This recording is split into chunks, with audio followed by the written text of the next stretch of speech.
Hey everyone, this is Kelsey Bisson from Post Performance. I am here with Matt Harmon, who works at Bowdoin College in the athletic department. Matt, why don't you tell us a little bit more about your role there? Hey everybody, I'm Coach Matt Harmon. I coach track and field at Bowdoin.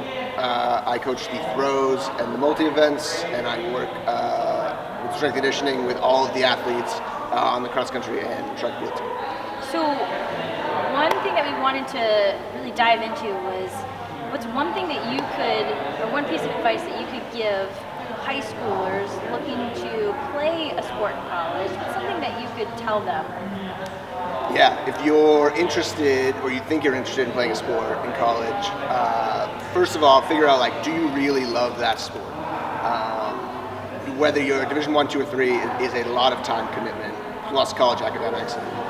And then from there, figure out what you want to study, whether it's business or field and science or whatever. There's a lot of schools that have specialties. Once you figure those two things out, find 5 or 6 schools that offer a track and field program and the field you want to study in, and really dig into those schools. Hopefully one of them will be a place you want to go. So, you have your divisions, your 1, 2, and 3. You currently work with Division 3. And I feel like Division 3 sometimes gets a bad rep, right? So can you tell us a little bit more about the level of competition that you work with? Yeah, so track and field is interesting because if you're good, you're good. And we compete against all divisions, 1, 2, and 3. So if you're a male shot putter and you're throwing 50 feet, you're competitive in whatever meet you go to. If you're a 12, 500 meter runner and you're female, you're competitive in whatever meet you go to. So limiting yourself to a division, I think, is not the way to go about it. If you're thinking you want to run at Florida State, yeah, maybe you need to be running pretty fast. But finding what you want to do and connecting with the school is going to be important. So tell us a little bit more about the recruiting process, and at what point in a high schooler's length of, what point in school would they want to reach out to a recruiter, or would a recruiter reach out to them? Yeah, so every school has a different timeline of recruitment. Typically, we're talking to second semester juniors because that summer going into senior year is really when people are doing a lot of work. So we are trying to get kids to learn about Bowdoin that sort of spring semester of their junior year. But any time in your junior year, if you find a school that's good for you, that you really are interested in, email the coach right away. Ask them their timeline or what they're looking for or their standards, and they will, or hopefully will, give you everything you need to know, and that'll get the ball rolling for you. It's something that we've talked about and we really want to stress about is you don't want to receive emails from parents, right? You want to talk to the kids.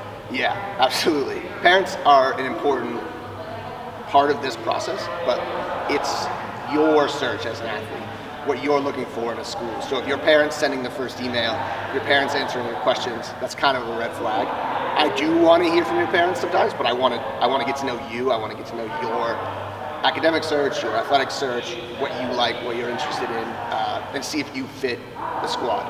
And if not, hopefully there's a school. Awesome. And then once you do kind of make that connection with that person, that athlete, and you're interested, is it typically a visit to the school? Is it typically, when would that kind of occur? Yeah, so we like to have kids visit in the summer typically. Hopefully this summer will allow that. And as they're doing their visits on campus and really getting a feel for the personality of a school, that's when kids really find out what I'm looking for and what I think I want, and their list narrows down. And as we get into the fall, which would be fall of their senior year, they hopefully have a list of 2 or 3 schools that they're really interested in. Hopefully Bowdoin is on there, and we can talk about the next steps once you get there. But narrowing that list down from 10 to 2 or 3 is a big step and an important step as well. All right. How important is strength training in your collegiate career, and how important is it for the people that you are recruiting that you get them into a solid strength training routine? Yeah, that's a good question. It's super important for track and field. you'll learn, hopefully, from day one, the time you graduate, a ton. We'll bring you through progressions. If you're lifting with your high school coach before, great.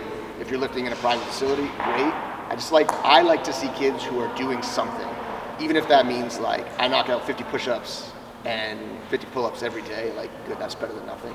You know, if you don't, that's okay. We'll teach you. But like, I like to see kids who are already taking those steps to learn about strength and conditioning. Awesome. Thanks so much, Matt. Absolutely. Appreciate you.